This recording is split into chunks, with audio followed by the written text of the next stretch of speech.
Former US President Joe Biden was rightly called out for making the US the Quartermaster General for Israel's genocidal campaign in Gaza. But Biden did more than enable a war to continue for 15 months. He laid the foundation for something much worse to follow, a projected population transfer on a scale that would dwarf the Nakba of 1948-67 and the deportations that have carried on every month since then. Many of those Arab Americans who voted for Trump in the swing states were lulled into thinking that after the horrors of Biden in Gaza, Trump could only do better.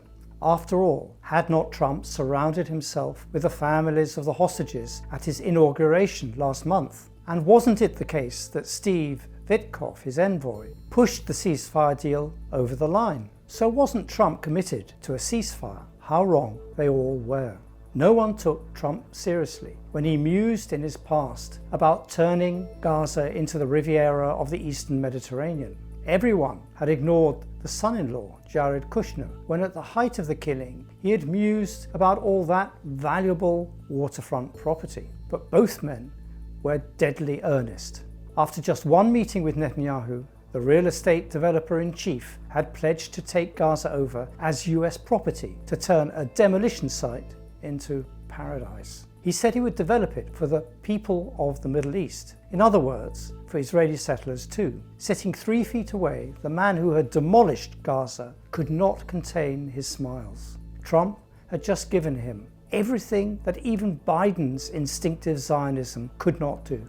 Netanyahu leaves Washington with a clear mandate. It is not, as we all thought, to stop the war, but to urge him back to it. This is the inevitable consequence of Trump's words, if he follows through on what he said. The humiliation of all those hostage releases with Hamas fighters in new uniforms and untouched white jeeps firmly in control, all that is behind the Israeli leader now. And so too have the considerable military and political forces of the extreme religious right in Israel fallen into line. The rush of Itamar Ben-Gvir, former national security minister and de facto leader of the religious Zionist right, to rejoin the Israeli cabinet in the wake of Trump's news conference spoke volumes. Ben-Gvir said that if Trump started to implement his plan, his party would rejoin the coalition. Never before has the dream of a lifetime, the dream of greater Israel extending from the river to the sea, been within touching distance for them. Trump said and did much more besides. In one day, he swung a wrecking ball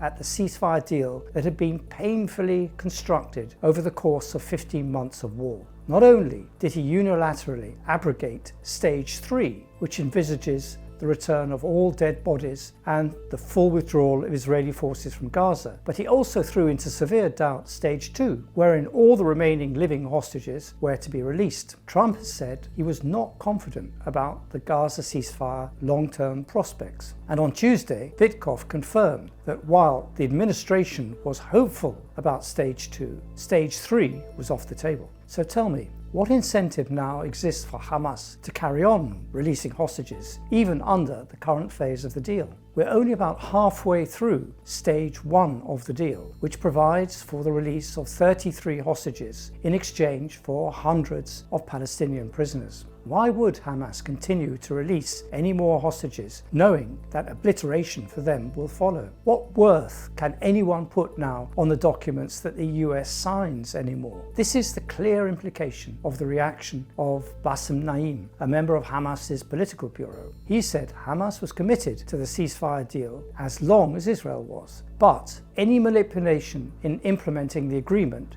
may cause it to collapse, he said. We also do not know what Netanyahu has planted in Trump's mind about the occupied West Bank, but the signs here are ominous. Asked whether Trump backed Israeli sovereignty over Judea and Samaria, which means annexation of areas B and C comprising more than 2/3 of the illegally occupied West Bank, Trump had warm words. People do like the idea, he said, but we haven't taken a position on it yet. But we will be. We'll be making an announcement, probably on that very specific topic over the next 4 weeks. It's now obvious that Gaza is no longer about a fight between one Palestinian resistance group and Israel. It is no longer even about Gaza. The concept of large population transfer of Palestinians has suddenly become normalized in Israel. The left and centre both talk today about Trump's plans, as if they were done out of some sort of humanitarian concern for the people of Gaza. Netanyahu returns from Washington with a new lease of political life. The extreme right are eating out of his hands, wanting once again to rejoin his coalition. But for the rest of us, and for Europe in particular, the fig leaf really now has fallen off this 15-month war. It was never just about the return of the hostages or collapsing Hamas. Industrial-scale destruction and killing on a scale not seen since the Second World War was clearly done for the purpose of forcing the population of Gaza out of Palestine, a crime in international law that Trump has just given the green light to. Perhaps European leaders are at last realizing how stupid and lame it was of them to back Israel to the hilt in this war against Gaza, and where this policy now leads them. All this is happening on Europe's doorstep in the eastern Mediterranean. If the arrival of 1 million Syrians doomed former Chancellor Angela Merkel's centre-right government in Germany and ushered in a new period of history where the extreme right once again threatened democracy, what would millions of Palestinians do to the peace of Fortress Europe? Because one thing is for sure, neither Jordan nor Egypt will allow themselves to be strong-armed by Trump into accepting a mass exodus of Palestinians. Within hours of Trump saying Saudi Arabia is going to be